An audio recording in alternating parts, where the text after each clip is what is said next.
आता थेट जाणार आहोत गिरगाव चौपाटीवर, कारण विसर्जनासाठी लालबागचा राजा तराफ्यावर स्वार झालेला आहे आणि अगदी थोड्या वेळामध्ये आता राजाचं विसर्जन होईल।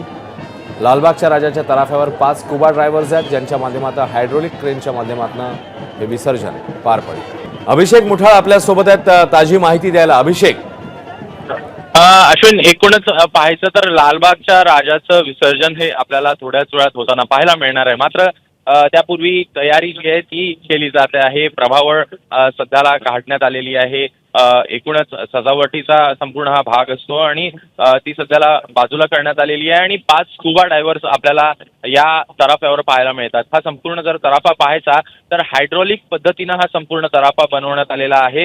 हायड्रोलिक क्रेनच्या माध्यमातून लालबागच्या बाप्पाला त्याचं विसर्जन जे आहे ते आपल्याला खाली जाताना तो बघायला मिळणार आहे। एकूण यामध्ये जर पाहायचं तर 5 स्कुबा डायव्हर्सच्या मदतीनं हे संपूर्ण क्रेन जी आहे ती हँडल करण्यात येईल। इथून काही अंतरावर एकूण खोली पाहण्यात येईल आणि खोली पाहिल्यानंतर एकूण त्यामध्ये स्कुबा डायव्हर्स जे आहेत ते आपल्याला उतरताना दिसणार आणि स्कुबा डायव्हर्स उतरल्यानंतर जे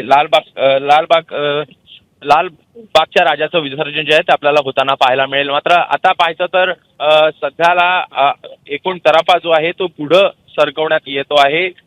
एकूणच संपूर्ण तयारी जी आहे ती पूर्ण झालेली आहे आणि ही तयारी पूर्ण झाल्यानंतर आता आहेत त्यांच्याकडनं देखील